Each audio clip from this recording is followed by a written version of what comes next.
Hello, Preeti's কুকবুকে সবাইকে স্বাগতম। সবাই কেমন আছেন অবশ্যই জানাবেন এবং আমার পেজের ভিডিও কেমন লাগবে সেটাও কিন্তু জানাতে ভুলবেন না। তো যে কাস্টমার আপুর এই কেকটা অর্ডার ছিল তার ডিমান্ড ছিল লাখ টুকটুকে কেক। তো কেকটা আমি রাতে কমপ্লিট করে এভাবে রেখে দিয়েছিলাম।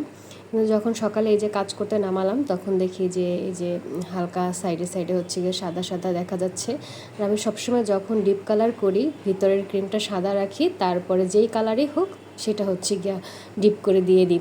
কিন্তু ফ্রিজে অনেকক্ষণ থাকার কারণে সাদা রঙটা বের হয়ে আসে। যাই হোক, এখন উপরে টপারগুলো দেওয়ার পর মনে হলো যে আপু তো বারবার করে বলছে যেন লাল টুকটুকে হয়, এখন তো লাল টুকটুকে মনে হচ্ছে না। পরে রং দিয়ে ট্রাই করলাম, হলো না। এই যে দেখেন আমি আবার হচ্ছে গিয়ে ক্রিম বিট করে লাল কালার মিক্স করে এই কালারটা আনতে প্রচুর পরিমাণে কিন্তু কালার ইউজ হয়েছে। তো আর আমি টপারগুলো সরাতে পারছিলাম না, কারণ উপরে আমি দিয়ে দিছি, দিয়ে দেওয়ার কারণে এখন আমি যদি সরাতে যাই কোনো রকম লাল রঙটা লেগে গেলে আবার আমাকে নতুন করে টপার বানাতে হবে, সেই টাইমটাও ছিল না।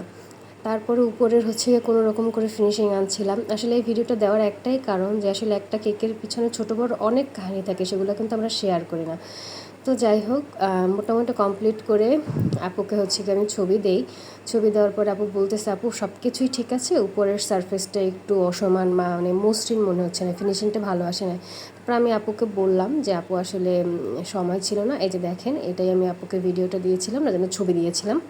তো এরপরে আপুর পারমিশন নিয়ে বললাম যে আপু তাহলে আমি পুরোটাই হচ্ছে গিয়া সুগার বল বা কিছু একটা দিয়ে দিই। আপুটা খুবই কোঅপারেটিভ ছিল। এটাই কেকের লাস্ট ফিনিশিং এবং আপুর রিভিউ খুব ভালো দিয়েছিল।